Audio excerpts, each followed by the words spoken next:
थे बंधु एवं बहन, अभी आपने श्री अंतकृत दशांग सूत्र की वाचना सुनी। आज की वाचना पांचवें वर्ग के कुछ भाग से शुरू हुई। आप सभी को ज्ञात है आज पांचवां पर्युषण है और वाचना भी पांचवें वर्ग से संबंधित है। पांचवें वर्ग की वाचना और चर्चा कल से शुरू हुई थी। आपको ख्याल होगा कि कल द्वारिका का वर्णन था। वासुदेव श्री कृष्ण महाराज और तीर्थंकर अर्शनेमी भगवान के मध्य जो वार्ता हुई थी वो आपके ध्यान होगी। जो प्रभु ने कहा वो सब घटा और आपने सुना। चर्चा शेष रहती है कृष्ण महाराज की 8 पटरानियां और 2 पुत्र वधुओं ने दीक्षा ले ली थी। कुछ थोड़ा पूछ लो, कब ली थी ये दीक्षा? आप कहोगे हमको तारीख लिए बैठे। हाँ, जब कृष्ण महाराज ने घोषणा करवाई थी कोई आत्म कल्याण करना चाहे, दीक्षा लेना चाहे तो वो ले सकता। वो सब बातें आप सुन चुके हैं। उस प्रसंग में इन 10 रानियों ने कृष्ण महाराज की अनुमति लेकर दीक्षा ली थी। उनके पावन और पवित्र नाम एक बार स्मृति में ले आए। पद्मावती, गौरी, गांधारी, लक्ष्मणा, सुसीमा, जाम्बवती, सत्यभामा, रुक्मणी, ये 8 कृष्ण महाराज की पटरानियां। मूल श्री और मूल दत्ता ये 2 शाम्ब कुमार की पत्नियां हैं, अर्थात श्री कृष्ण की पुत्र वधु हैं। दीक्षा लेकर इन्होंने बहुत महान और घोर तप की साधना की। अनेक प्रकार के तप की साधना की, संयम के पथ के ऊपर आगे बढ़ती रही। और बंधुओं, एक समय ऐसा भी आया कि जब साधना करते करते इनका शरीर कृश हो, लेकिन आत्म तेज एकदम बहुत महान तेजस्विता के साथ में प्रकट हुआ। इन्होंने ये देखा अब ये शरीर जीवन जीने में, साधना करने में सहयोगी नहीं, यह बाधक बना।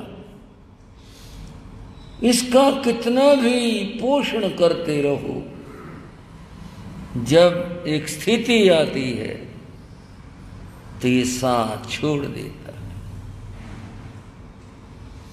उर्दू के दो शब्द हैं, एक शरीर है, एक शरीफ है। दो शब्द हैं। शरीफ तो सज्जन को कहते हैं, नेक को कहते हैं। उर्दू फारसी में शरीर शैतान को कहते हैं। हिंदी संस्कृत में शरीर का अर्थ देह है, लेकिन उर्दू फारसी में शरीर शैतान को कहते हैं। इसका साथ मिला हुआ है, इसके साथ चल रहे हैं, ये तो धोखा देगा ही देगा।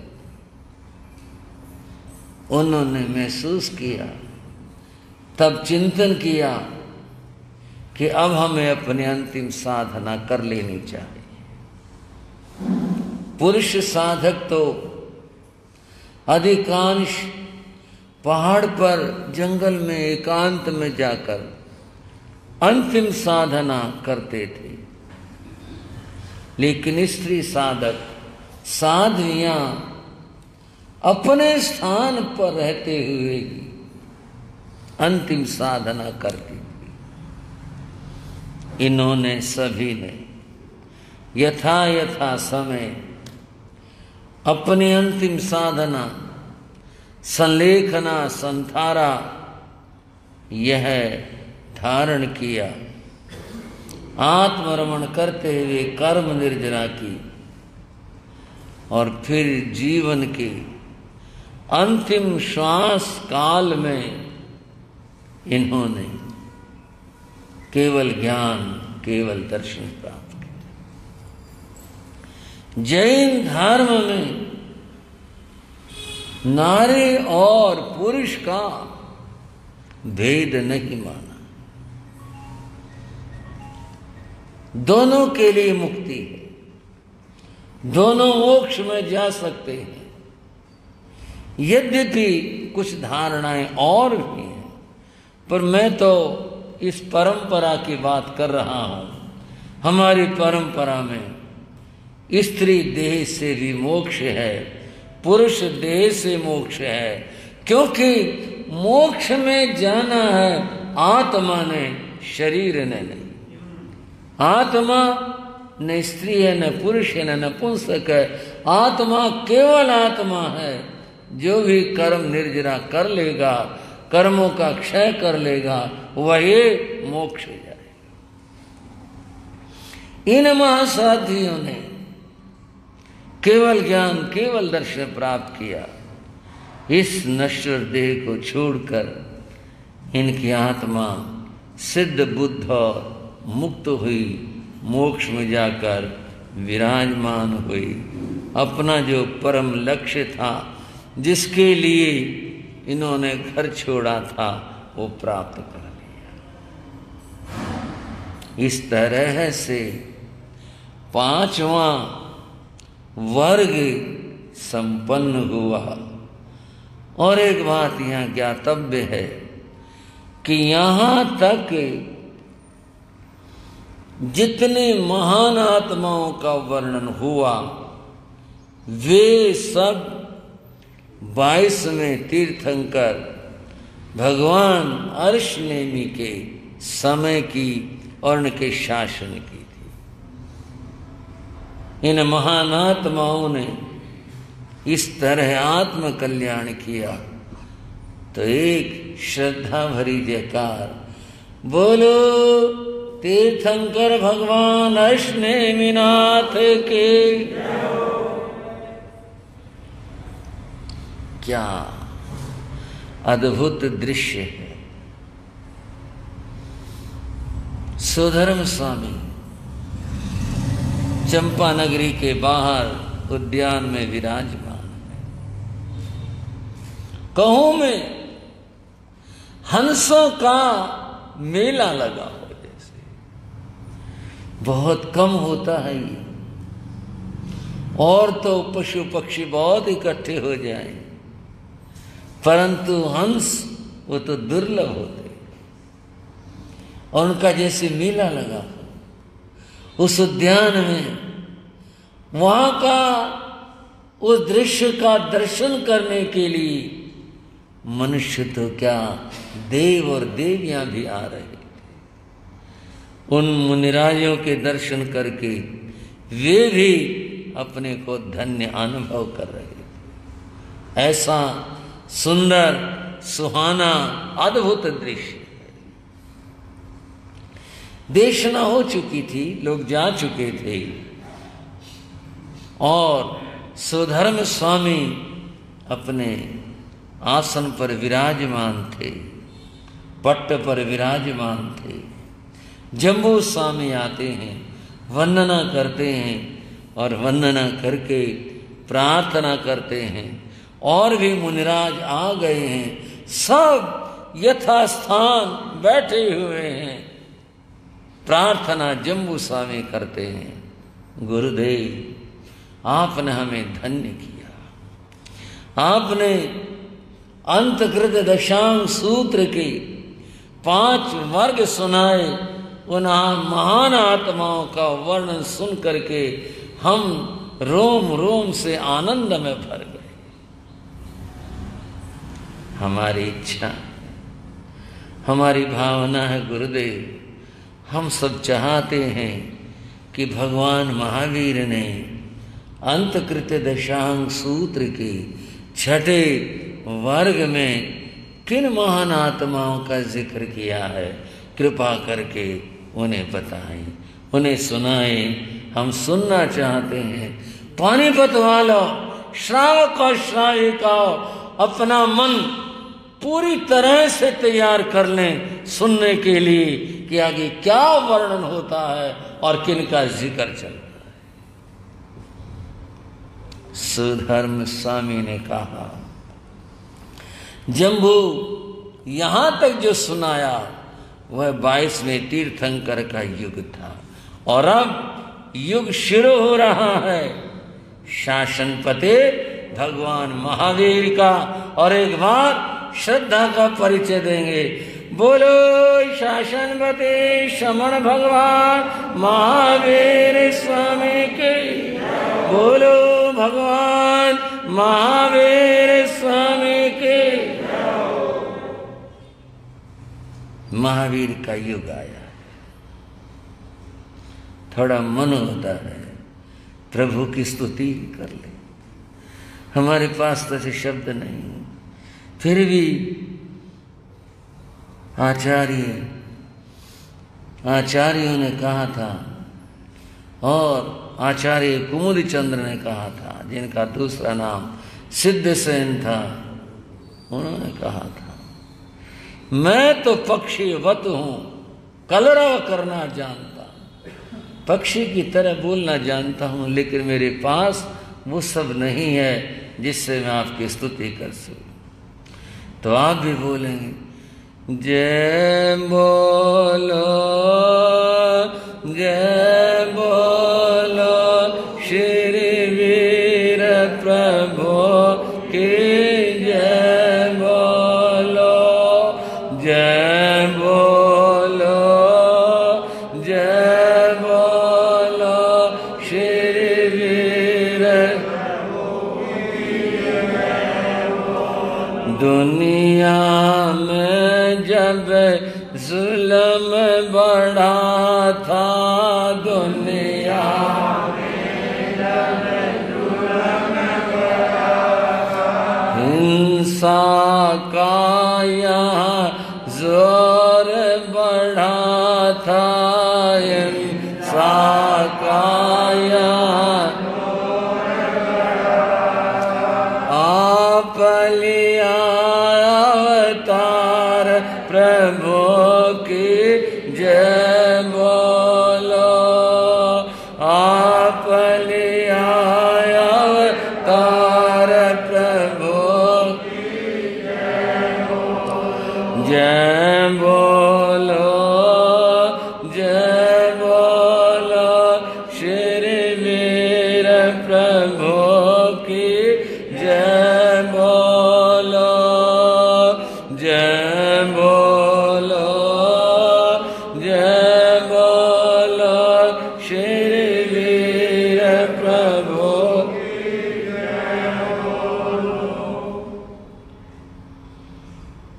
जब ये संसार बहुत बहुत पापों से भर गया था, हिंसा का यहाँ तांडव हो रहा था, संसार में चारों ओर हिंसाएं फैली हुई थी। ऐसे समय में महाप्रभु ने जन्म लिया था। ऐसी क्या हिंसा फैली हुई थी, ऐसा क्या हो रहा था? ऐसी तो दुनिया आज जैसी ऐसी होगी आप सोच नहीं सकते। आज आपके सामने एक उदाहरण आएगा जिसमें आप जान सकेंगे हिंसा का तांडव क्या था और महावीर प्रभु ने क्या किया। जम्बू स्वामी प्रार्थना करते हैं, गुरुदेव वही सब सुनना चाहते। सधर्म स्वामी ने कहा, जम्बू अंतकृत शांग सूत्र के छठे वर्ग में 16 है महापुरुषों का, महान आत्माओं का जिक्र है। वे 16 महान आत्माएं कौन थे, कहाँ जन्मे, क्या साधना की, उसकी चर्चा शुरू कर रही हैं। उनके पावन नाम थे मंकाई, किंकम, मुदगरपाणी, काश्यप, क्षेमक, धृतिधर, कैलाश, हरिचंदन, वारत, सुदर्शन, पूर्णभद्र, सुमनभद्र, सुप्रतिष्ठित, मेघ, अतिमुक्त, अलक्ष। ये 16 महान आत्माएं। सुधर्म स्वामी ने बताया, पहले जो महापुरुष हैं जिनका नाम मंकाई है, ये राजगृह के रहने वाले थे। मगध देश विशाल साम्राज्य, उसकी राजधानी राजगृह, वहां का राजा श्रेणी। राजगृही बंधुओं अद्भुत नगरी थी। मगध की राजधानी तो थी ही थी, आर्थिक दृष्टि से ये बड़ी संपन्न थी। यहां बड़े बड़े श्रेष्ठी रहते थे, धनाढ्य लोग, धार्मिकता का भी ये केंद्र थी। भगवान महावीर का तो इस नगरी से संबंध इस दृष्टि से कि भगवान ने यह सबसे अधिक सर्वाधिक चातुर्मास किए और यहां और धर्मों के जो मानने वाले थे और धर्मों के धर्म गुरु वे भी यहां पर आते रहते थे। तो धर्म दृष्टि से भी राजगृह केंद्र था। इस राजगृह में मंकाई नाम का एक श्रेष्ठी रहता था। उसके बारे में बताया कि वह संपन्न था, गृहपति गाथापति था, अपार संपदा थी, संसार के सारे सुख उसे प्राप्त थे। लेकिन ये सबके लिए कहा गया, ये तो किसी के भी हो सकते हैं। सुत धारा और लक्ष्मी पापी के भी हो, पता नहीं किसके हो जाए। पर बड़ी बात और थी, मंकाई धार्मिक आदमी था, श्रद्धालु था, भगवान महावीर का श्रावक था, धर्म ध्यान करने वाला था। ये थी बड़ी बात, उसका धार्मिक होना। मैंने अभी कहा ये सब तो पता नहीं किसके हो जाए, किस पूर्व जन्म के पुण्य से हो जाए, लेकिन धर्मनिष्ठ होना ये बड़ी बात है। धर्म ध्यान करता था। एक बार भगवान महावीर का राजगृही पदार्पण हुआ। भगवान के दर्शन के लिए लोग गए। यह मंकाई गृहपति भी गया, भगवान की वाणी सुनी। वाणी सुनकर आज मन में एक चिंतन जागृत हुआ। इतनी आयु बीत गई, इतना समय बीत गया, क्या हुआ? संपदा तो एकत्र की, परंतु सच्ची संपदा तो नहीं एकत्र की। आत्मा का कल्याण के लिए तो कुछ भी नहीं किया। मन में इतने भाव जागे, उस श्रेष्ठी ने ये संकल्प कर लिया कि मैं अब संसार को छोड़ करके प्रभु के चरणों में दीक्षा लूंगा। उसने भगवान को वंदना की और मन का भाव ये बताया, भगवान ये संसार जल रहा है, मोह में, माया में, राग द्वेष में, इस सब में जल रहा है। भंते, मैं तो आपके चरणों में आना चाहता हूं, अपने आत्मा का कल्याण करना चाहता हूं। जैसा तुम्हें सुख हो, जो तुम्हें अच्छा लगे, तुम वैसा कर सकते हो। प्रभु वंदना करिए घर गए। इसने परिवार को एकत्र किया और फिर इसने अपने और ज्ञाति जनों को भी सूचना दी, जाति वालों को, मिलने वालों को, मित्र प्यारों को। और इसने सब लोगों को, जिसे दावत या भोज कहते हैं, वो दिया, खाने पर बुलाया सबको। बहुत लोग आए क्योंकि बहुत प्रतिष्ठित आदमी था, मान्य व्यक्ति था। सब मिले। मित्रों ने पूछा, श्रेष्ठी वर एक बात तो बताओ, आपने हमें बुलाया, आपका धन्यवाद, पर बधाई क्या कह करके दें, ये तो आपने बताया नहीं। भाई बधाई तो देगा ना आदमी आया, भाई बेटी का जन्म है, पौत्र का जन्म है, कोई मकान बनाया है, क्या काम किया है, कोई और घर में मंगल अवसर है, ये तो बताओ हमें, हम क्या कह करके आपको बधाई दें। मंकाई मुस्करा पड़े,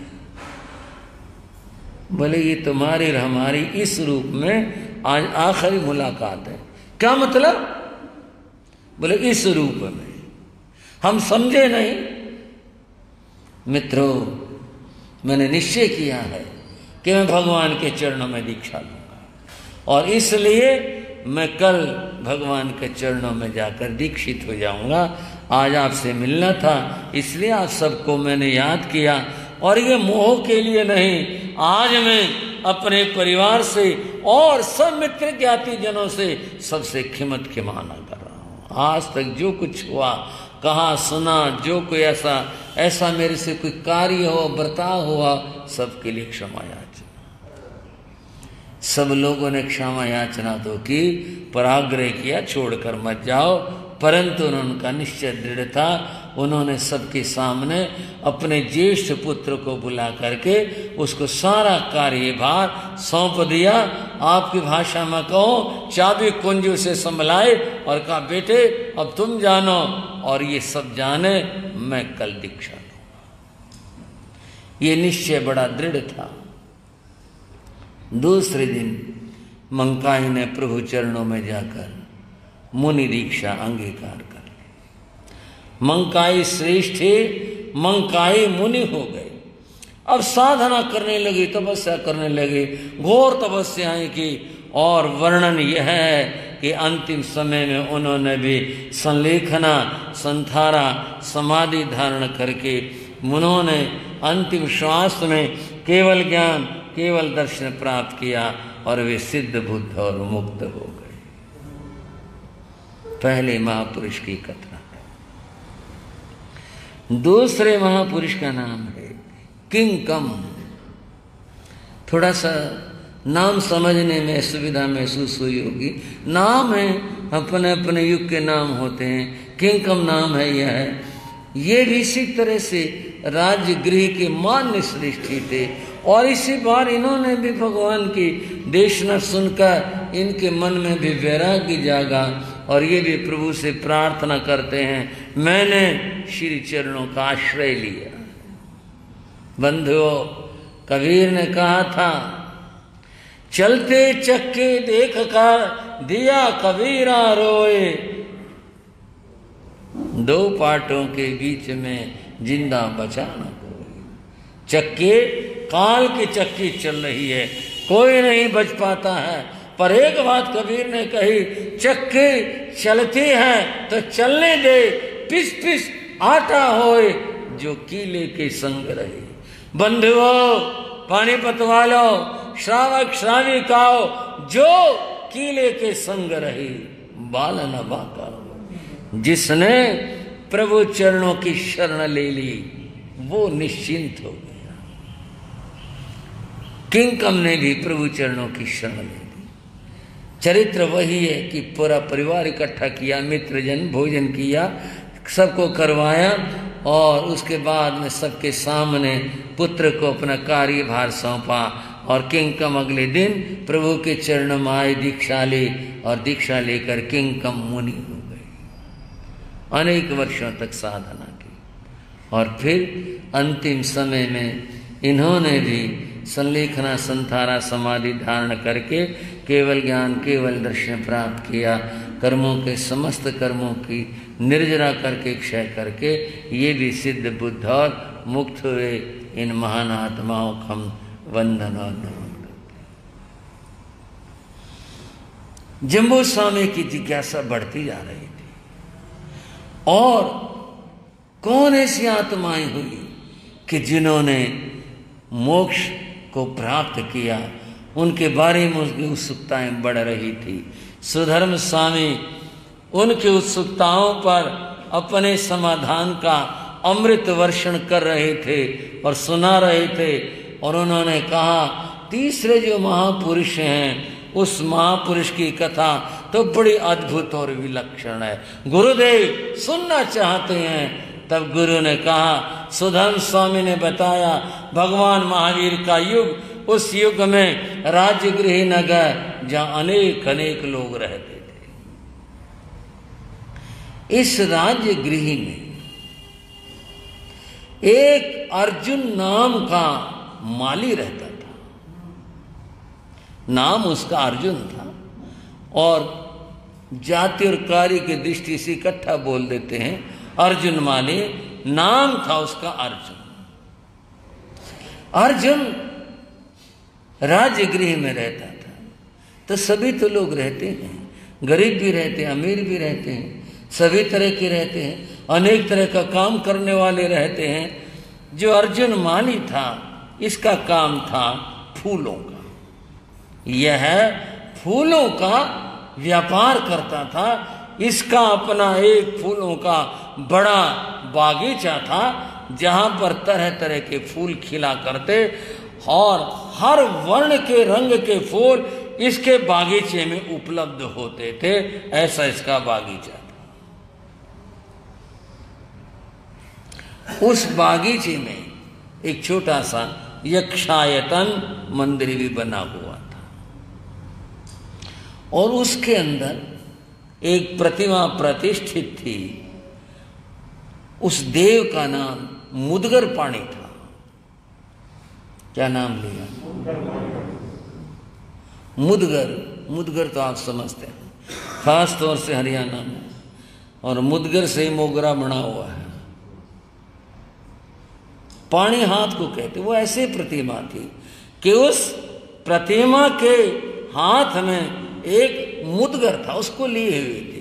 हर देवताओं के आप देखेंगे अपने अपने शस्त्र होते हैं, अपने अपने तरह के, किसी के पास कोई है, किसी के पास कोई। उस प्रतिमा के हाथ में मुदगर था और मुदगर भी साधारण नहीं था, लोह का था। और यह 1000 पल का था, जिसका वर्तमान माप 56 केजी किलो होता है। ये था उसके हाथ के अंदर प्रतिमा थी। अर्जुन की उसके प्रति श्रद्धा थी। और ये परंपरा से था। इसके पिता बाबा वे सब जैसे भी जो विधि रही होगी उसके अनुसार उपासना करते थे। अर्जुन ने भी जब से होश संभाला था वो भी यही करता था कि बागीचे में जाता, फूल तोड़ता, उस समय अगाएंगे वर आएंगे सबसे उत्तम श्रेष्ठ फूल होते वह लेता और लेकर के जाकर वहां अर्पण किया करता, नमन करता था। ये इसका बस चला आ रहा था। जब से इसने वो संभाला था तब से ये भी यही करता था। अर्जुन के थोड़े परिवार की बात करें। अर्जुन का अपना घर था, ये विवाहित था। इसके धर्मपत्नी का नाम बंधुमती था। बंधुमती एक सुंदर स्त्री थी। बस ये इसका परिवार था। अपना काम करता था, फूल तोड़ता और राजपथ पर जाकर उन्हें बेचा करता था। इस तरह अपना निर्वाह गुजारा करता था। बंधुओं, एक दिन राजगृह में घोषणा हुई।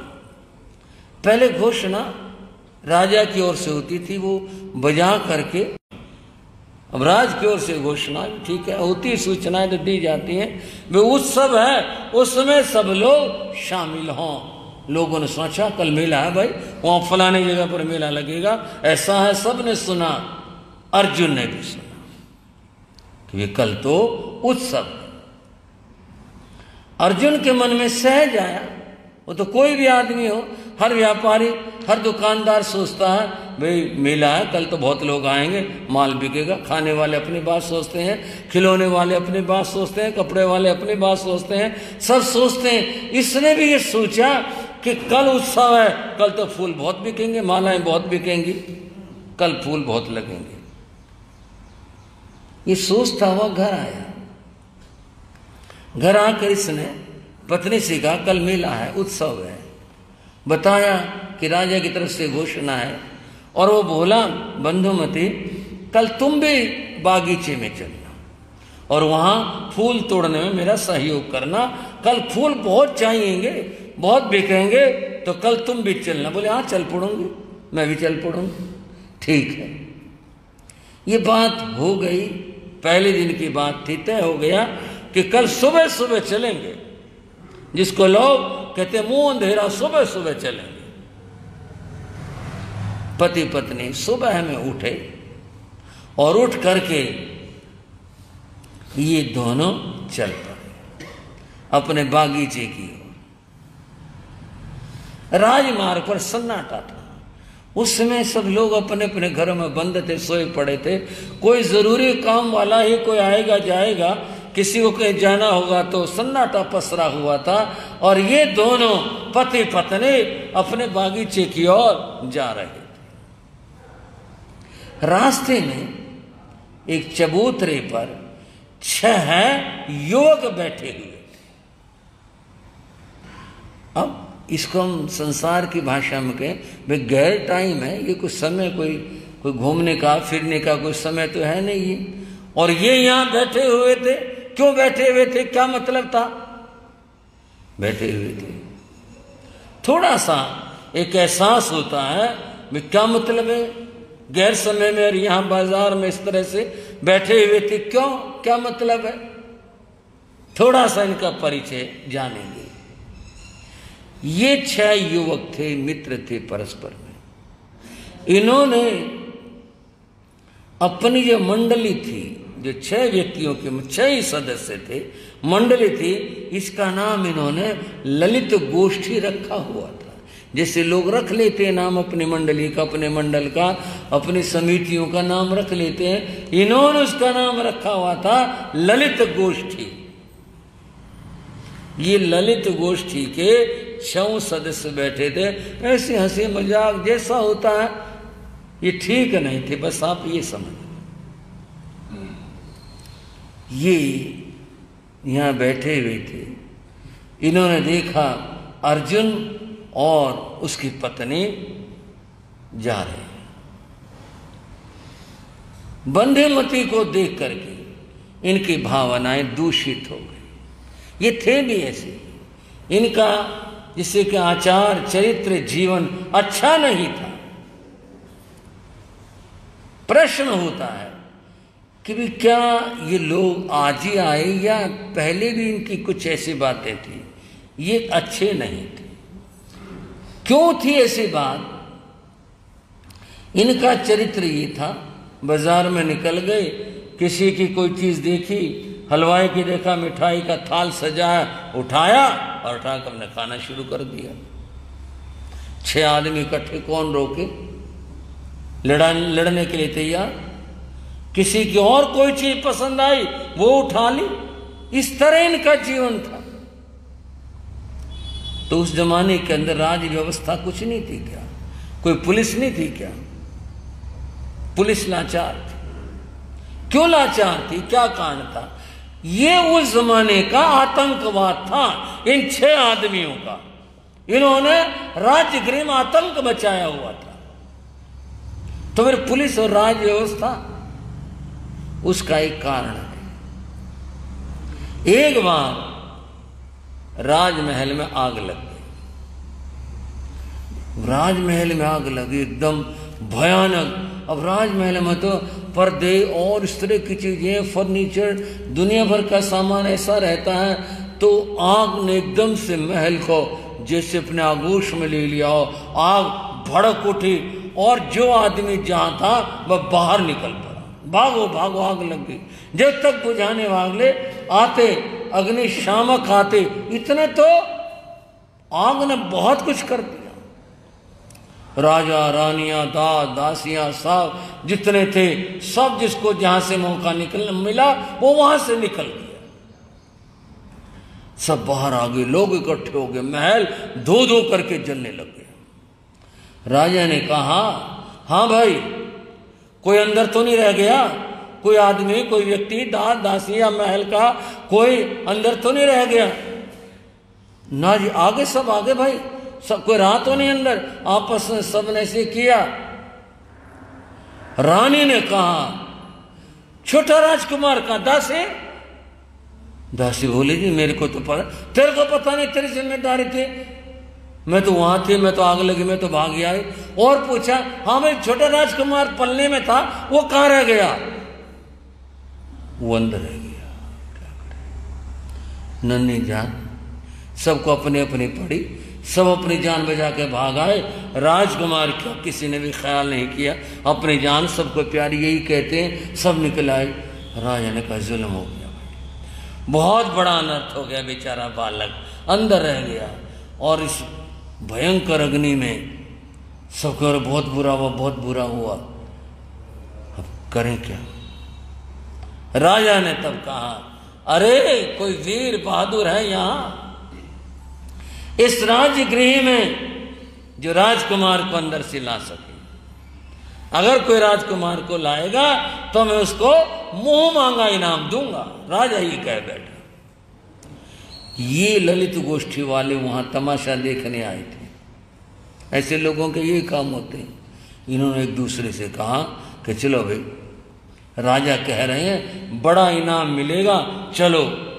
इन्होंने जी कुछ प्रबंध किया, जैसे करते हुए कंबल गीला लिया, बोरी लपेटी, गीली करके क्या किया। और इन्होंने पूछा, जी किधर से जाना है? भाई ऐसे जाकर, यूं जाकर, वहां फलाने कमरे में वो सोया हुआ था, पलने में था, और ये आग में कूद पड़े। हिम्मत की, अंदर चले गए, और संयोग से कमरे में अंदर आग नहीं पहुंची थी। पुण्य था बालक। अंदर जाकर देखा बच्चा सो रहा था, रो रहा था, जो भी था ठीक था, पलने में था। इन्होंने उसको लिया, गीली बोरी में लपेटा, कपड़े में लपेटा, लिया और ले करके आग से झूझते हुए बाहर आ गए और ला करके बच्चा राजा को दे दिया।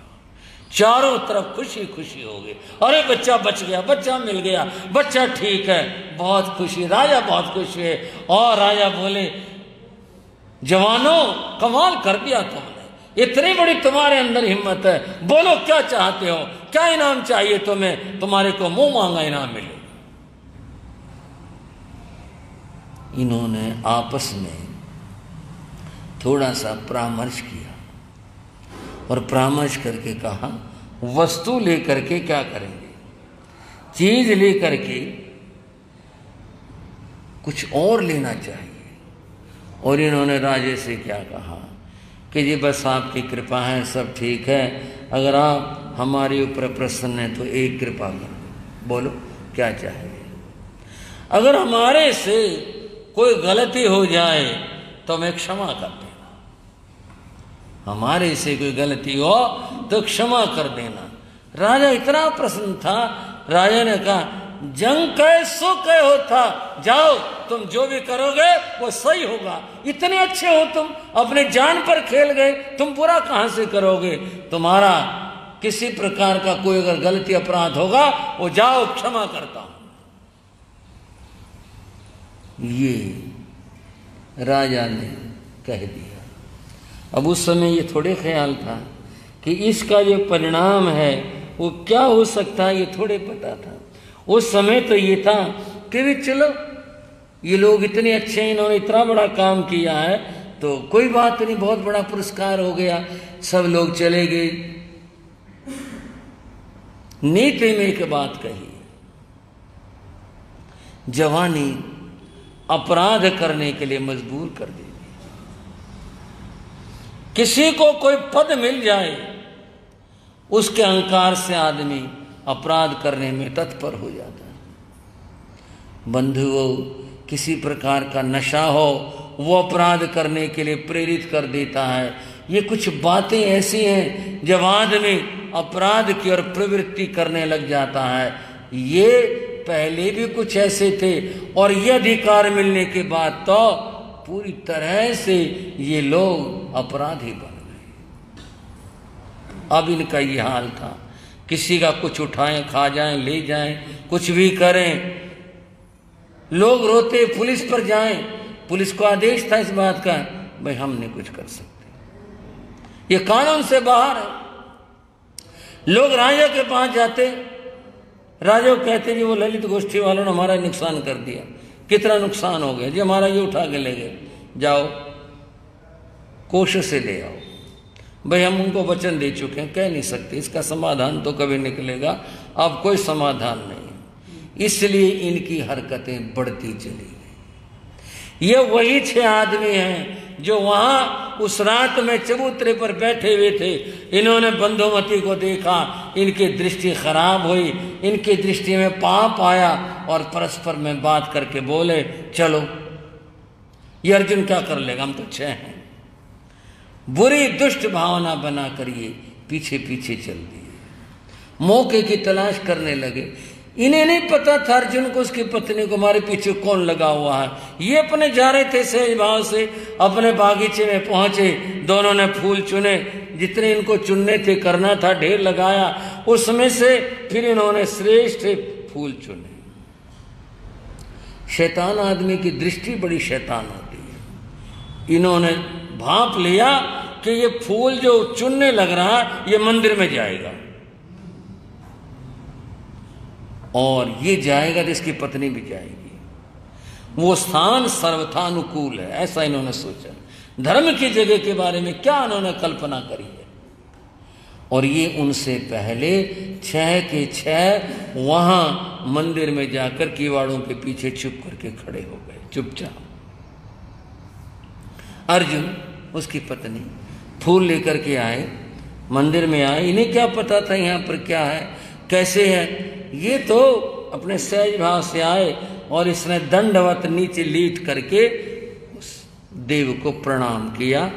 जब प्रणाम ये कर रहा था लेट करके, ये 6 बिजली की तरह से निकले और एकदम से निकल करके इन्होंने अर्जुन को पकड़ लिया और उसको मुश्किलों से बांध दिया। इसके हाथ पांव उल्टे बांध दिए और बांध करके इसको एक तरफ डाल दिया।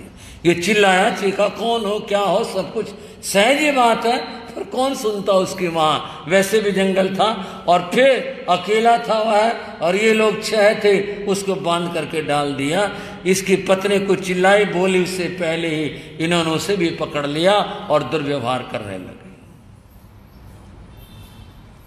अर्जुन को बड़ा दुख हो रहा था, जितनी ताकत थी उसकी वो बहुत कसमस आया, कोशिश करी कि मैं रस्सी को तोड़ दूं, वो तोड़ नहीं सका, लाचार हो गया, चीखा चिल्लाया भी बहुत, कुछ नहीं हो सका, कुछ भी नहीं किया जा सका। इसकी ये स्थिति बनी। अब जब मजबूर हो गया, इसके मन में कुछ और भाव आए, और भाव क्या आए हैं, सोचने लगा, देखो अर्जुन, तूने विवाह किया और तू पत्नी की रक्षा नहीं कर पाया, इससे अच्छा था तो मर जाता, पर क्या करूं, न मरने में न जीने में, मेरे सामने, मेरी आंखों के सामने, और ये सब होने लग रहा है, कितना बुरा हो रहा है।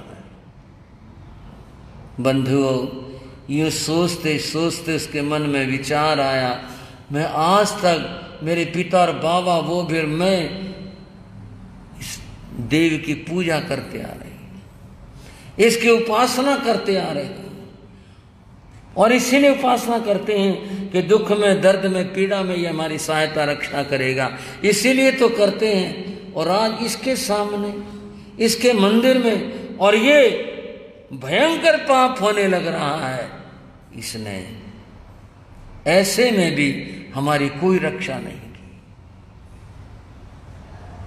ये कोई देव नहीं है। अगर ये देव होता तो कम से कम आज तो, इस समय तो मेरी रक्षा करता ही करता।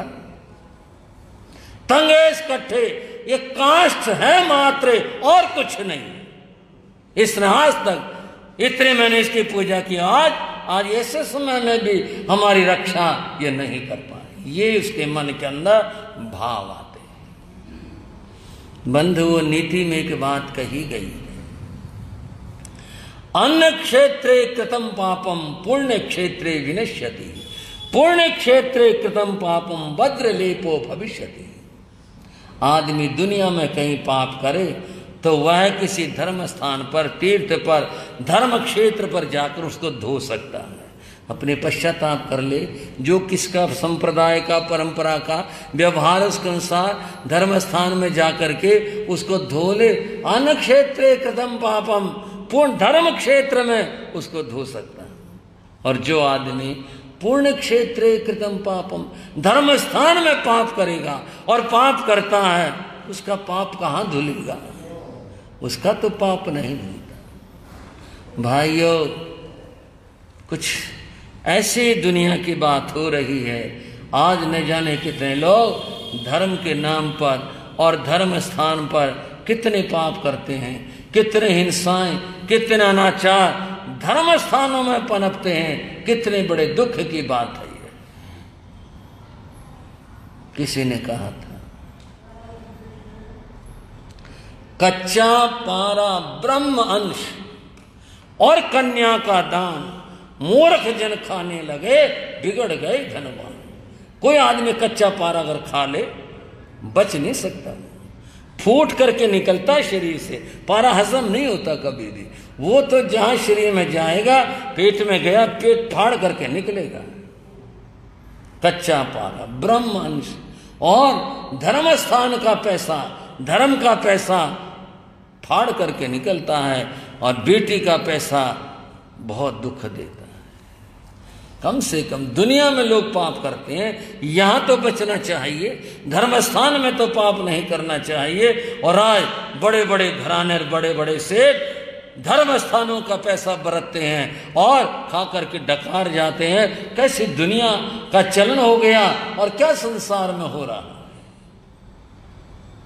बंधुओं, लोगों ने उस स्थान पर ये जघन्य पाप किया। पाप तो कहीं भी करें उसका ही फल बुरा होता है, लेकिन यहां इन्होंने ऐसा किया। और अर्जुन ने उस समय में ये कहा, तंगेश कट्ठे, ये काष्ठ है और कुछ नहीं। उस समय संयोग घटित हुआ। वो देव मुदगर पाणी देव कहीं घूमता विचरण करता हुआ वहां से गुजर रहा था। इन लोगों को भी अपने स्थान का मोह हो जाता, जो भी था। उसने अपने ज्ञान में ये दृश्य देखा, क्योंकि देवता तो दृश्य होते हैं।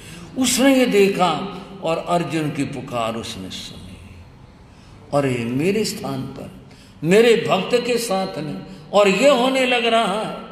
किसी ने कहा था मत सता गरीब को, गरीब रो देगा, गरीब का मालिक तुझे जड़ मूल से खो देगा। ये और मेरे स्थान के ऊपर ऐसा कर रहे हैं। मुदगर पाणी यक्ष उसी समय अर्जुन के शरीर में प्रविष्ट हो गया। अर्जुन के शरीर में प्रविष्ट हुआ। अब तो वो शक्ति एक देव की शक्ति थी। देव शक्ति ने तड़ातड़ करके क्षण भर में सारे बंधन तोड़कर फेंक दिए। अर्जुन खड़ा हो गया, और पकड़ो इसे करते रह गए। और इतने में तो अर्जुन ने कदम बढ़ाया, क्योंकि देव शक्ति थी, और वो 1000 पल का इतना लोहे का मजबूत मुदगर वो उसने उठा लिया, हाथ में लेकर उसने घुमाया और चिल्ला करके उनको बोला। और उन्होंने कहा, उन लोगों को संबोधित किया। इन शब्दों को कुछ इस तरह के काव्य के शब्द दिए गए। जो निर्धन को निर्बल कहता, भूला वो इंसान है। जो निर्धन को निर्बल कहता, भूला वो निर्धन की ताकत के पीछे छिपा हुआ भगवान है। जो निर्धन को निर्बल कहता, भूला वो। सवाल किया गया, क्या प्रश्न है? क्या माँ बहन सिर्फ अमीरों के घर में ही होती है? क्या माँ बहन सिर्फ अमीरों के घर में ही? क्या गरीब की जोरू गुंडों की ही भाभी होती है? क्या गरीब की जोरू गुंडों की भाभी? क्या उनका नहीं धर्म कोई आए भर भर रोती है? जुल्म जोर 2-4 रोज का, फिर मचता शमशान है। जो निर्धन को निर्बल कहता, भूला वो। जो नारी की इज्जत को बाजार में बेचा करते हैं, जो नारी की इज्जत को बाजार में बेचा, बने भेड़िए और दरिंदे नहीं जरा भी डरते हैं। कीड़े पड़ पड़ मरते हैं वे, पोते की मौत वो मरते हैं। आँखों से अंधे होते और बहरे होते कान से। जो निर्धन को निर्बल कहता, भूला वो। अर्जुन वो अर्जुन नहीं था। अर्जुन के हाथ में मुदगर था, अर्जुन के शरीर में देव था। उसने उन सबको कहा, दुष्टो पापियो अब आ जाओ मेरे साथ। उसने मुद्र को घुमाया, एक प्रहार किया। एक प्रहार में उसने उन 6 को और अपनी पत्नी को एक ही बार में मार डाला। शमशान मच गया, लाशों का ढेर लग गया। और वो अभी भी गरज रहा था इस बात के लिए। किसी के साथ जुल्म करना अच्छा नहीं होता, उसका परिणाम कभी अच्छा नहीं होता। देख लिया तुमने, एक चलते चलते शंका हो गई, पत्नी का क्या दोष था। कुछ मन की बात है। अर्जुन ने एक सोचा था, मेरी पत्नी अगर आत्महत्या कर लेती, जीव खींचकर मर जाती, तो ये सती होती। इसने कुछ नहीं किया, इसलिए उसके प्रति रोष आया, उसे भी मार डाला। मंदिर से बाहर आ गया। मैं चलता हूं, अब मैं देखता हूं राजगृह के लोगों को, ऐसे ऐसे दुष्ट पाल रखे हैं जिन्होंने, बंधुओं जुल्म करना गलत होता है, जुल्म को सहना भी गलत होता है। इन लोगों ने कुछ नहीं किया, मेरे जैसे न जाने कितने लोगों को इन्होंने बर्बाद किया होगा। मुदगर लेकर वो तो बढ़ गया, वहां जहां पर वो उत्सव और मेला लगा हुआ था, वहां जाकर उसने कहर ढा दिया। भाग गए लोग, कोई नहीं ठहर पाया उसके सामने। अरे ये क्या बला आ गई, क्या बला आ गई। सब लोग भाग गए और इसको देख करके, इस रौद्र रूप को देख करके फटाफट राजगृह के दरवाजे बंद हो गए। जो बाहर रह गया वो मर गया, जो अंदर रह गया वो बच गया। राजगृह के द्वार बंद हो गए और अब वो घूमता फिरता है। राजा को पता चला कि एक बहुत बड़ी दुर्घटना हो गई, ऐसे ऐसे हो गया, और अर्जुन मुदगर लिए हुए घूमता है। उसने तो प्रतिज्ञा कर ली, और ये प्रतिज्ञा कर ली कि हर रोज 6 पुरुष और 1 स्त्री को मारे बिना मैं पानी भी नहीं पीऊंगा।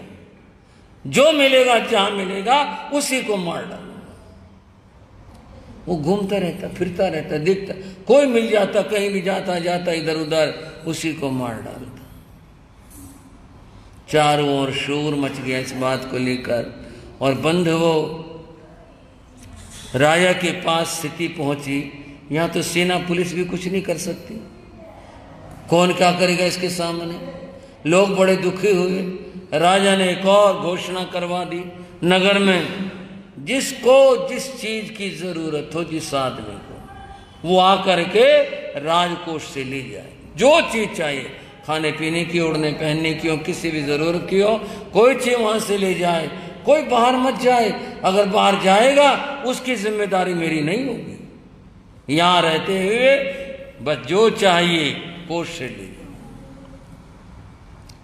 लोग जैसे कैद में होते हैं, कैद हो गए सबकी, क्या करा जाए। बाहर अर्जुन घूमता रहता, जो कोई मिल जाता उसी को मार डालता। बाहर ये सब हो रहा था। बंधुओं समय व्यतीत होता गया, और यूं कहते हैं कि 6 महीने बीत गए। इन 6 महीनों के अंदर उसने 1141 हत्याएं की। इतनी सारी हत्याएं, जिनमें से 163 स्त्रियां थी, 978 पुरुष थे।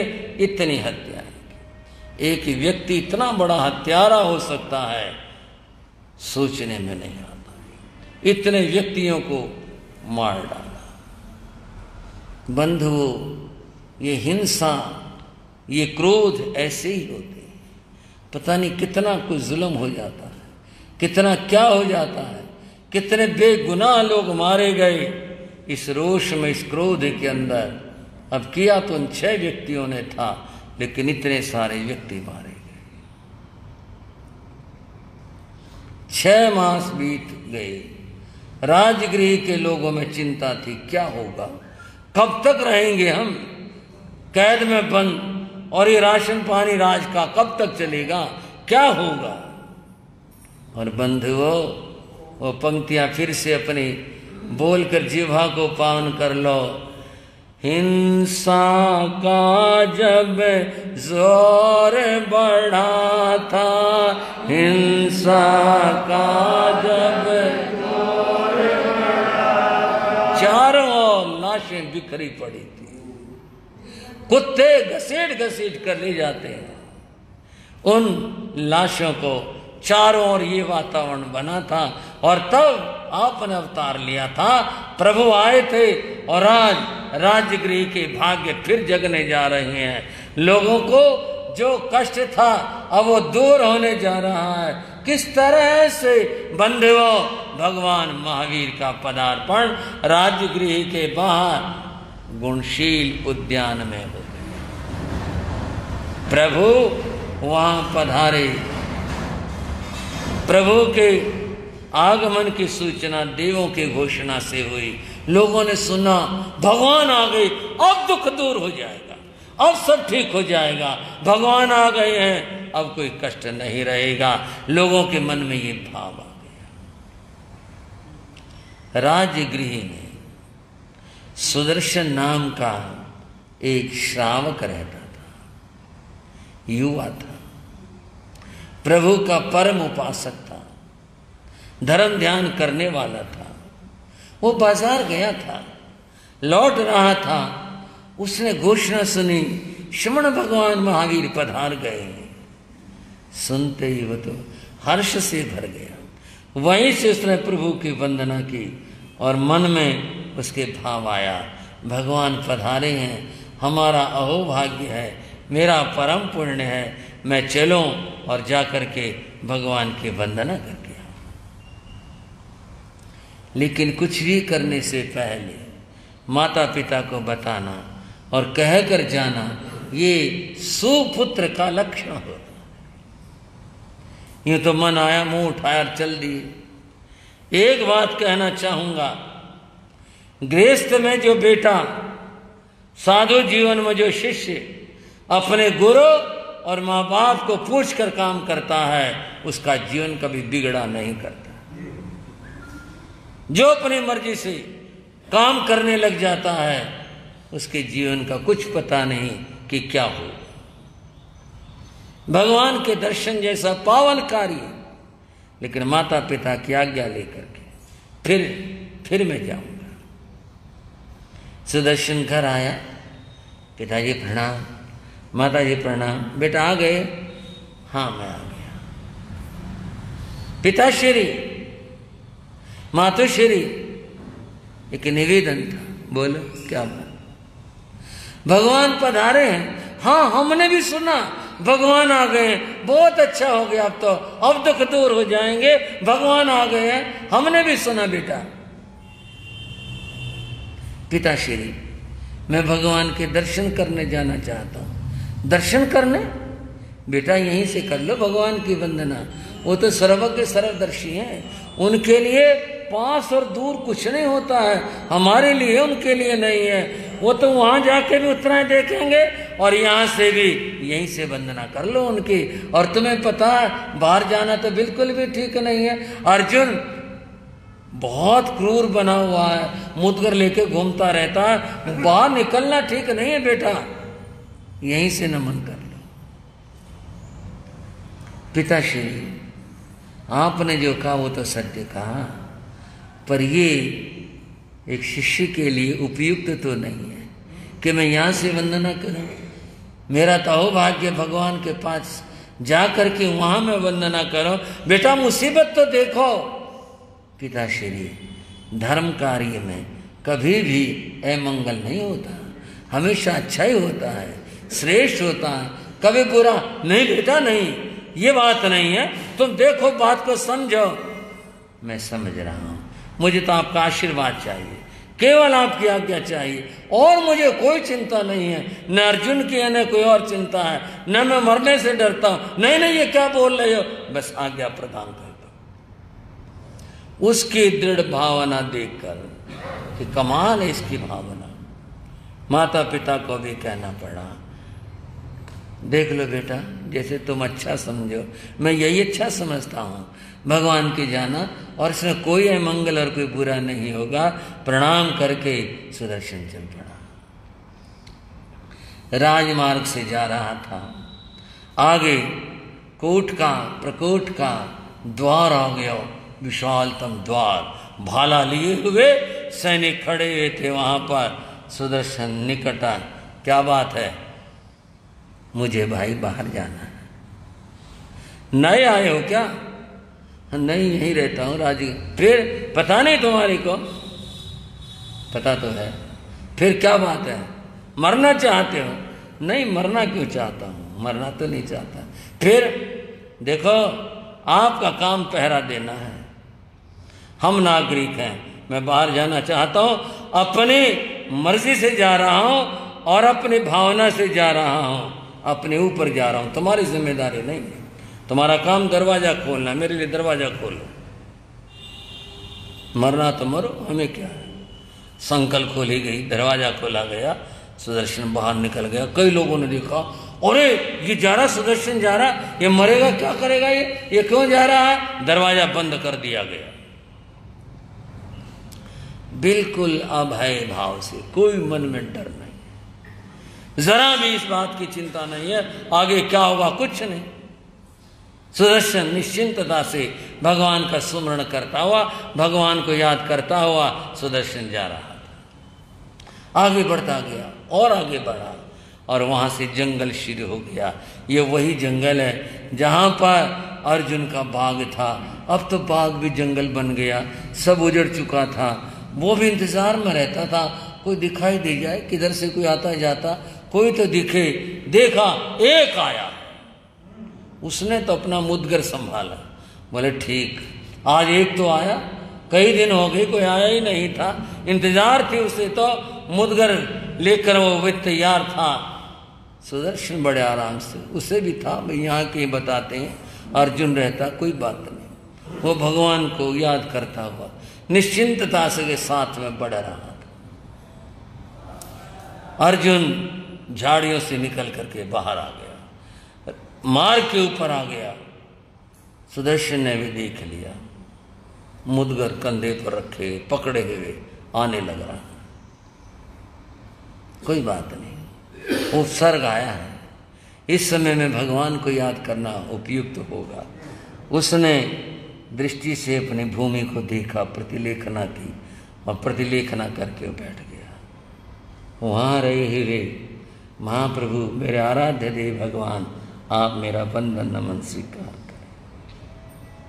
प्रभु, मैंने आपसे 12 व्रत धारण किए थे, मैं आज तक यथाशक्य पूरी सजगता के साथ पालन करता रहा हूँ। ज्ञात अज्ञात जो दोष पाप लगा उसके लिए तस्मै क्षामण्डकम्। आज मैं पूर्ण रूप से 18 पापों का त्याग करता हूँ। प्रभु, आपके साक्ष्य से त्याग करता हूँ, और इसके साथ में चारों आहार पानियों का त्याग करता हूँ। और सारी की सारी बात को एक दोहे में उसने यूं कहा या यूं सोचा, आहार, शरीर, उपधि, सामग्री, पचकों, इन सब का त्याग करता हूँ। आहार, शरीर, उपधि, पचकों पा पठार, मरण पाऊं तो वो सिरे, ज्यूं तो आवार। इसे सागारी संथारा कहते हैं। ये उसने धारण कर लिया, और ये ऐसी चीज है सागारी संथारा, हर सोने से पहले व्यक्ति को करके ही सोना चाहिए। अगर कदाचित कुछ ऐसा हो जाए, मृत्यु आ जाए, तो उसकी मृत्यु संथारे में होती है, और सुबह उठ के उसे खोला जा सकता है। ये बहुत ही अच्छी प्रक्रिया है, धर्म प्रक्रिया है। उसने ये धारण कर लिया, और फिर वह बैठ गया, और बैठ करके प्रभु का सुमरण करता है, नमोकार का सुमरण करता है। हम और आप भी करते हैं, नमो अरिहंताणं, नमो सिद्धाणं, नमो आयर्याणं, नमो वज्रायणं, नमो लोहे। सामने सुदर्शन को पाकर अर्जुन का क्रोध और भी प्रचंड हो गया। मुदगर को संभाला, दौड़ कर आया, और आकर पूरे बल के साथ में सुदर्शन के ऊपर प्रहार कर दिया। ये क्या हुआ?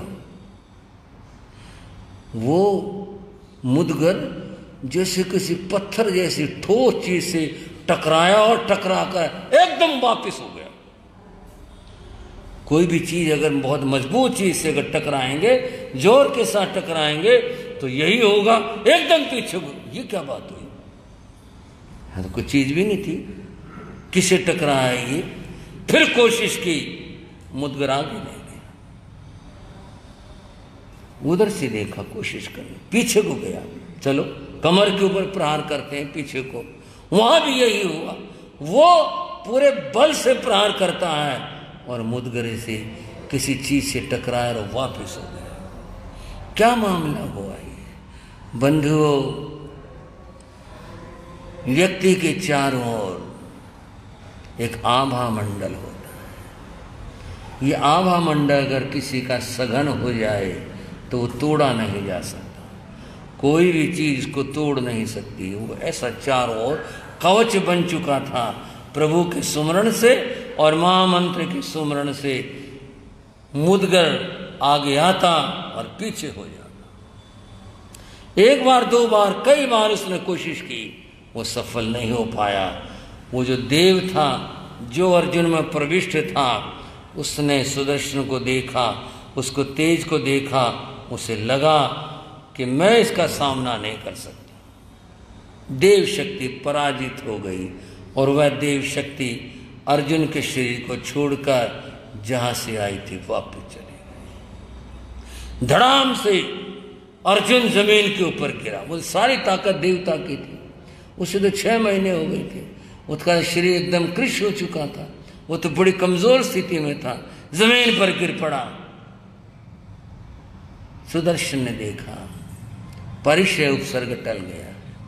उसने प्रभु को वंदना करके, नमोकार का सुमरण करके अपना संथारा खोला।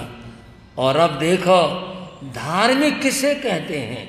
जो मारने आया था, हत्यारा था, जगत प्रसिद्ध हो चुका था, खुद स्वयं उसके ऊपर जिसने प्रहार किया था, उसके प्रति भी दया का भाव आया। गिर पड़ा, ये चोट लगी होगी इसको। सुदर्शन उठा और उठ करके अर्जुन के पास गया, उसके सर के नीचे हाथ दिया, सहारा देकर उसे बैठाया। अर्जुन भाई, आंखें खोलो, क्या बात है, देखो जरा। हैरान रह गया अर्जुन, ये क्या? सांस लेकर भरकर बोला, तुम कौन हो? मेरा नाम सुदर्शन है। कहाँ के हो? मैं राजगिरी का हूं, यहीं रहता हूं। तुम मेरी सहायता क्यों कर रही हो? मैं तो तुम्हें मारने आया था, तुम मेरे भाई हो, भाई की सहायता करनी चाहिए। उसको जो भी प्राथमिक उपचार, कमर पर हाथ फिराना, उसकी शुश्रूषा करना, वो सबकी होश आ गया, ठीक से समझने लग गया। अर्जुन बैठा हुआ है और साथ में सुदर्शन भी है। भाई तुम कहाँ जा रहे थे? मैं भगवान के जा रहा था। भगवान महावीर पधारे हुए हैं, गुणशील भागवन के दर्शन को जा रहा था। अच्छा तो जाओ आप, मैं आपको नमस्कार करता हूँ, आप बहुत महान हो। आपने, मैं आपको मारने के लिए आया था, आपने मेरी बहुत सहायता की। नहीं कोई बात नहीं। अर्जुन, हाँ भाई, तुम आओ मेरे साथ में, चलो मैं भगवान के दर्शन करवा दूं तुम्हें। वहां मैं कैसे जा सकता हूं?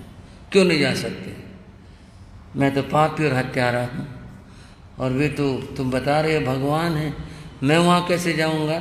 नहीं नहीं चल सकते हो, कोई वहां पाबंदी प्रतिबंध है ही नहीं। आओ चलो मेरे साथ में। सहारा दिया, खड़ा किया, कंधे से ऊपर हाथ रखवाया, आओ चलो मेरे साथ, मैं लेके चलता हूं। और धीरे धीरे दोनों चल पड़ते हैं। गुणशील भाग आ गया। आगे भगवान भद्रासन पर विराजमान थे, उनको देखते ही सुदर्शन ने नमन किया। अर्जुन को कहा तुम भी नमन करो। आगे गए, खड़े हो गए। सुदर्शन सहारा दिए हुए था। न जाने अर्जुन के भाव क्या। तेरी रहमत का तलबगार आया हूं, किसको कहा? भगवान, मैंने बहुत पाप किए हैं, तेरी मेहर चाहिए।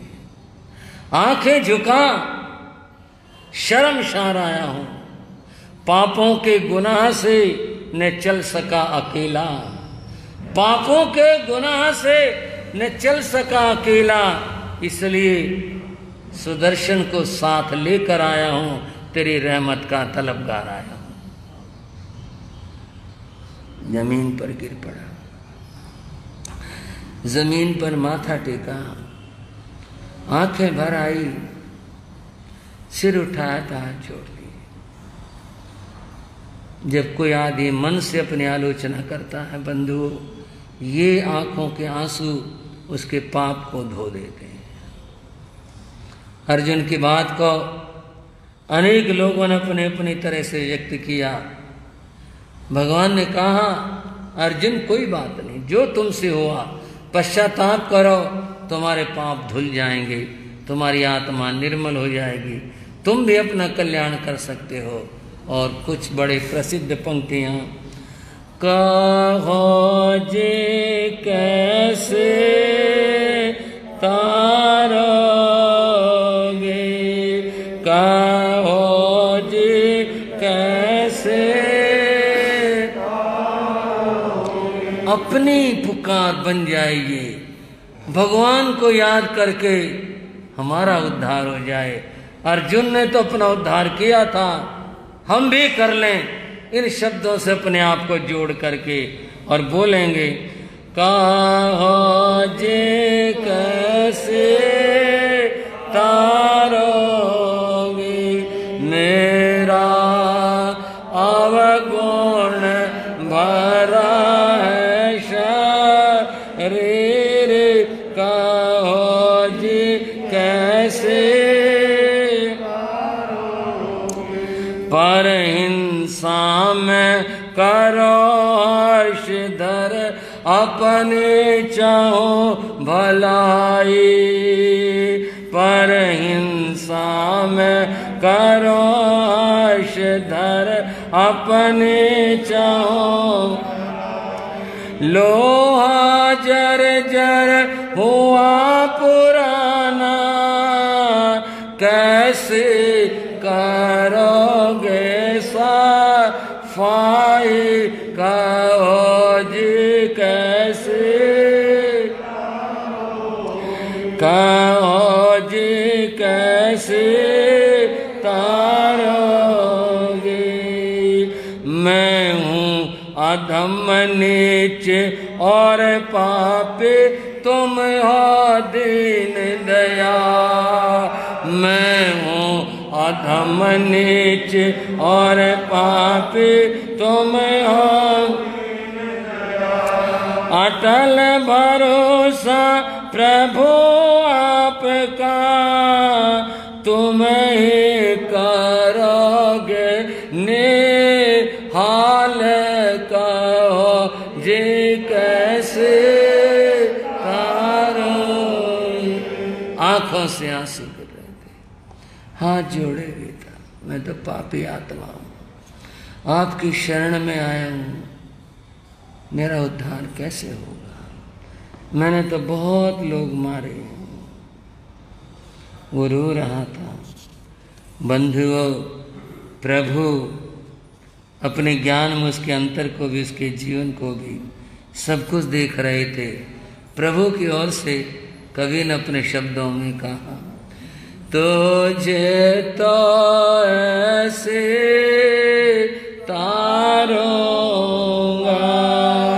तुझे तार दूंगा, क्या बात है, तुझे तो ऐसे तारूंगा, जरा सुन ले लगा कर कान, तुझे तो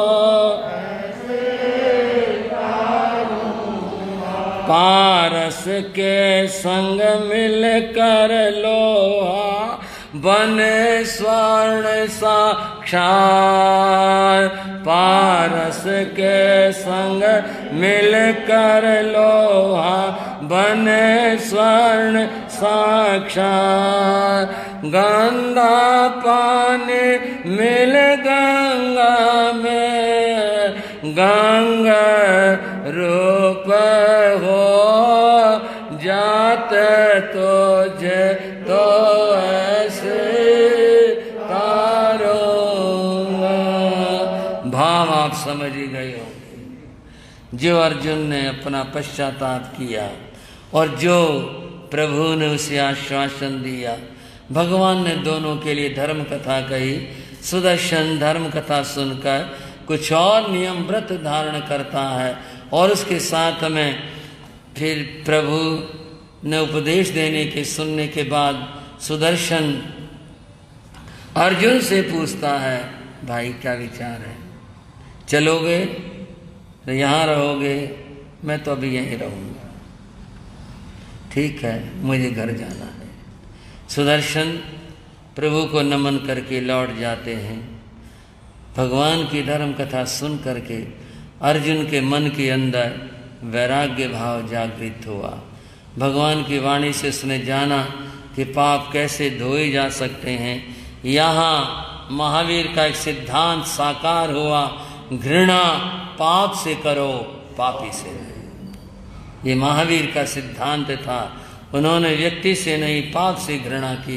परिणामतः है उपदेश को सुन करके उसके मन में अर्जुन के भाव बने कि भगवान मैं साधु बनना चाहता हूँ, आपके चरणों में रहना चाहता हूँ, क्या मुझे स्थान मिलेगा इन चरणों में? क्यों नहीं, तुम आत्मा का कल्याण करना चाहो तो कर सकते हो। बंधुओं, अर्जुन ने प्रभु के चरणों में दीक्षा ली। कितनी बड़ी बात हुई। उस युग की बहुत बड़ी क्रांति थी। एक ऐसे हत्यारे को सारी दुनिया जिससे नफरत करती थी और सब लोग जिसका नाम लेने से भी डरते थे, वो व्यक्ति आज साधु बन गया। और कैसा 6 काया का प्रतिपाल, 6 काया के जीवों का रक्षक, 18 पापों का त्यागी, 8 प्रवचन माता का की आराधना करने वाला, 5 महाव्रतों की साधना करने वाला, वह अर्जुन माली अब प्रभु के चरणों में अर्जुन मुनि हो गया। भगवान अपने पाप कैसे धो सकता? भगवान ने कहा, भव कूडियं संचयं कम्मं तपसा निजरिज्जय। करोड़ों जन्मों के संचित पाप तप की आराधना से दूर होते हैं। मैं बहुत तो नहीं कर सकता, इतनी मेरी शक्ति सामर्थ्य नहीं है। मैं 2 दिन का उपवास करूंगा, तीसरे दिन पालना करूंगा, जैसी तुम्हारी इच्छा हो। और जब से दीक्षा ली, अर्जुन मुनि ने बेले बेले तप आरंभ कर दिया। राजगृह के लोग निकल आए थे, और वो अर्जुन अब तो उसका दूर हो गया गुस्सा, अब तो शांत हो गया। सुदर्शन ने ये कर दिया, सुदर्शन ने क्या किया? लोग भगवान के दर्शनों को जाते हैं, भय दूर हो गया। हिंसा का जो तांडव मचा, कुछ समय भगवान विराजे, उसके बाद प्रभु ने वहां से विहार कर दिया। लेकिन अर्जुन मुनि से कहा, अर्जुन मुनि, तूने यहां कर्म बांधे थे, इनकी निर्जरा तू यहीं रह के कर। जो कोई कष्ट आए समता से सहना, रोष क्रोध नहीं करना। बनते ऐसा ही करूंगा। भगवान चले गए। अर्जुन अब वहाँ रहता है गुणशील बाग में, भगवान की आज्ञा से। 2 दिन का व्रत हो गया, तीसरे दिन नगर में जाता है। लोग देखते हैं, ढोंगी आ गया बन के साधु, मुंह फेर लेते। कोई देखता है, शर्म तो नहीं आती होगी, बन गया साधु, इतने आदमियों को मार करके चुप। ऐसे शब्द कानों में जो कीलों की तरह से चुभते हैं। हत्यारे, पापे, दुष्ट आत्मा, पता नहीं लोग क्या कहते हैं। ये ठीक कहते हैं। अर्जुन मुनि कहते हैं ठीक कहते हैं। मैं ऐसा ही था, मैंने यही किया था। मैंने पाप और हिंसाएं की थी, शांत रहते। एक घर चले गए भिक्षा के लिए, भिक्षा के लिए आया हूं, भिक्षा के लिए 2 भिक्षा, डंडा उठाया, सर में दे मारा, फट गया से, खून खून हो गया, चुपचाप वापस लौट आए। हत्यारा, हमारा बेटा मारा रहता ने, कोई कहता मेरा पिता मारा था, कोई कहता मेरा भाई मारा था, किसी ने कहा मेरी पत्नी मारी थी, किसी ने कहा मेरा अमुक रिश्तेदार मारा था। कोई पत्थर मारता है, कोई डंडा मारता है, कोई धक्का दे देता है, बंधु वो सब चुपचाप सहन कर लेते। ये ठीक कह रही है, मैंने ऐसा किया था, ऐसा इनके साथ हुआ था।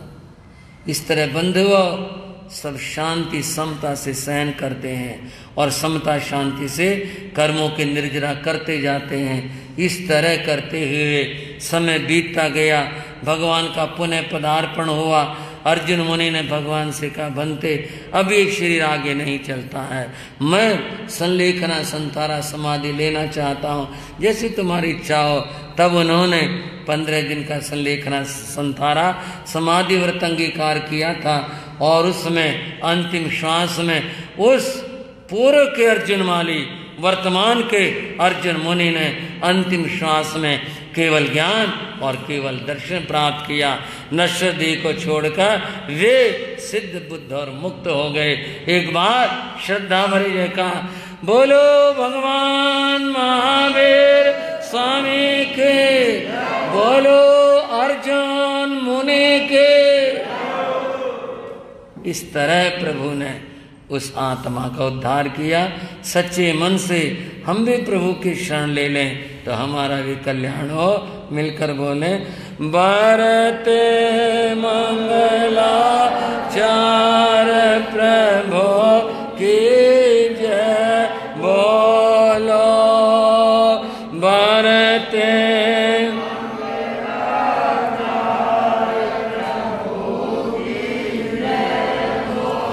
जय, बोलो मिलकर सब नर नार प्रभु की जय, बोलो जय, बोलो मिलकर सब